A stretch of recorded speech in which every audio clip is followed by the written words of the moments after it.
Easy, James here. Now this is video number 3 in the videos I was doing about connecting your computer to your DJ setup. Now in this one we're going to look at timecode. Now just for those of you who don't know what timecode is, basically I'll quickly explain. Now on a record, vinyl record like this one, you've got audio on here. Now basically it's got a load of grooves, and those grooves are kind of wavy and they replicate like a waveform, but a very small waveform. And then a needle runs in the groove, vibrates the needle, and then a magnetic cartridge converts that into electrical energy, which gets converted into audio. Now a timecode works in kind of the same way, except it's a consistent waveform all the way around, and it's at a set frequency.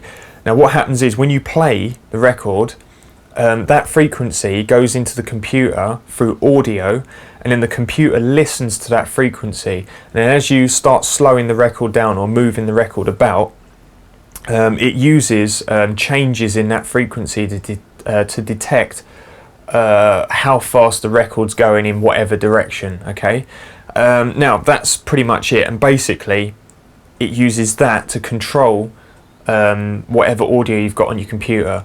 So essentially it's like dragging and dropping an MP3 onto this piece of vinyl and playing it. That's a simple way of putting it. Now the thing is with timecode, I love the idea of timecode because you know, I love vinyl. Yeah, I pretty much use vinyl, and but I'm not one of these people that say if you don't DJ with vinyl you're not a proper DJ, because in my opinion I think that's total bollocks. But anyway, no, I just like I like vinyl. I just like the feel of it. Got more control and everything, in my opinion. Some people may say you've got more control with CDs, but I like the feel of vinyl. So I like the idea of a timecode setup. The only trouble is, a lot of people like the idea of timecode setups, and ideally we would all have them, but they are quite expensive. Now I've seen these timecode boxes. I've seen the most expensive one is like nearly 500 quid. Average price is about 300. I think the cheapest one I saw was Intimidation Touch. I think that's about 200 quid, which is a bit more affordable. It's not bad. However, I think I can do it for just a bit under half that. Okay, I think I've found a way that you can do it on the cheap. Now I haven't actually got this set up personally. A friend of mine who had a bit of spare cash offered to basically be a guinea pig and buy the setup which I came up with the idea, and then he's put it into action and it works really well. In fact, I was really surprised because some of the bits of kit that I'm going to be showing you aren't exactly top notch, okay, but it really does work quite well considering how much you pay for it. Okay, so basically because I haven't got the setup, by the magic of computer CGI I'm going to show you the setup with the computer. Now, first of all, the little box which you need for this, because the most expensive part and the most complicated part is the actual timecode box itself, or the audio interface itself. Now, do you remember those little Behringer UCA things that I showed you in the last video? Well, they make another one. It's called a UFO 202, and it's basically the same thing, but it has a phono input and a ground connection, so you can ground an old turntable up onto that. Now, they're about the same price. They're about 20 quid. So get yourself a couple of them, and then with the extra little magic and the way I'll show you how to connect it all up, you've got timecode, simple as that. And you've got a way of getting audio out the computer as well. So anyway, I'll go into this in the video, and then basically I'll tell you afterwards how much all of this costs. Right, now this is the audio interface I'm talking about here, and this is the Behringer UFO 202. Now it's similar to the UCA 202 we was looking at earlier.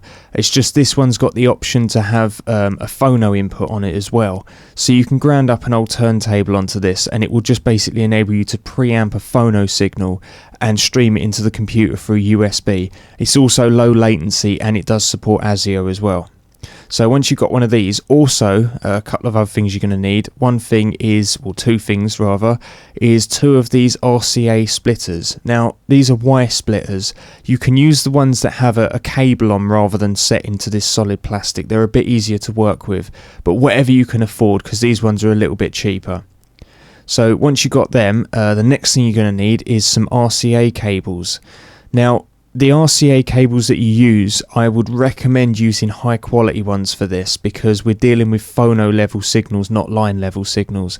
So I would recommend getting some high quality leads. If you can't afford them though, don't panic, just go for normal ones. Right, obviously you're going to need a computer, a turntable and a mixer. More than likely you've probably already got these. Right, now once you've got all your kit together, you need to start connecting it all up. Now to do this, first of all, you want to look at the back of your mixer and you want to identify a phono port. Now once you've got a phono port, phono 1, make it a bit easier, you want to take one of your RCA cables and you want to connect them into that phono port. Then what you want to do is you want to take the other end of that RCA cable and then take 2 of your Y splitters, and you want to connect each side of that RCA cable into one side of the female side of the Y splitter like shown. Then you want to take your audio interface and you want to connect the male sides of the Y splitters into the phono input on that. Right, so once you've done that, you want to take the RCA cables coming from your turntable and you want to connect that to the remaining female sides of the Y splitter as shown here with the arrows. So once you've done that, you've connected the phono side of this setup up completely. Now what's going to happen is the signal's going to come from your turntable and it's going to stream into that interface at all times. Now because of the Y splitters, the signal can also back up into the mixer, so you can use the turntable as normal. So when you want to use timecode, you don't have to mess about, keep unplugging cables all the time. You just snap a timecode on, you're ready to go. When you want to play a normal record, all you do is you put a record on, flick your mixer to phono, and the signal is going to your mixer already. You don't have to worry about keep unplugging cables. Right, so once you've got that all connected up, the next thing you've got to do is get a signal out of your computer into the mixer. So this is a bit more straightforward than the other bit. So all you've literally got to do is you've got to take your other RCA cable and connect that into the line output on your audio interface. So once you've done that, you want to take the other end of that RCA cable and you want to connect that into the line in on the mixer, probably line 1 just to make it a bit easier. And that's it, simple as that. So once you've done that, you're pretty much complete and you've got a signal going in and out of the computer. Now like I say, the interface does support ASIO and it is low latency, so this setup should just work and you shouldn't have any problems. Also the interface doesn't need any drivers, so that should make it even easier.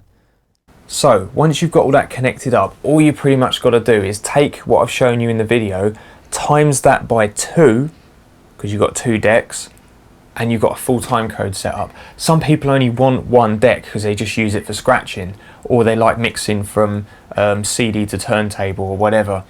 Some people might want 2. So if you want 2, just buy 2 lots of everything I just showed you there. Now total cost for this, when we brought it, I believe was about 65 quid. Now some people may think, well, that's still quite a lot of money. But considering the cheapest timecode setup is like 200 quid, it's not really, is it? Let's face it. And it works surprisingly well. I'm not going to say it works as good as maybe the more expensive setup, but if you want to get a practice on timecode and you want a cheaper alternative to get used to it while you're saving up for a decent one, perfect setup.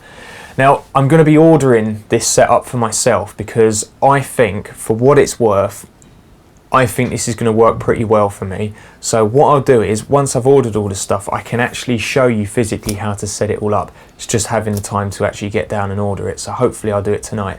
So there you go. That's my idea. I'm not going to by any means say that it's a perfect solution for timecode, because I can't guarantee 100% it's going to work with your setup. Maybe your computer hasn't got so much processing power, or maybe something is just slightly different, which could make it not work as well as it did with my friend.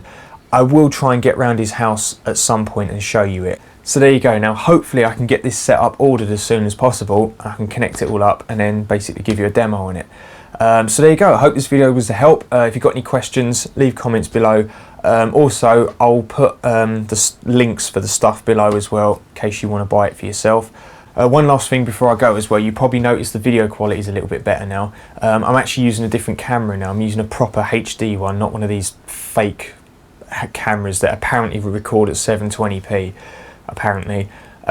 So this one shouldn't be so horrible and grainy. That other camera, as soon as you go in a little bit of dingy light, it just goes grainy, really mad. So hopefully this is better. So there you go. Thank you for watching. Nice one.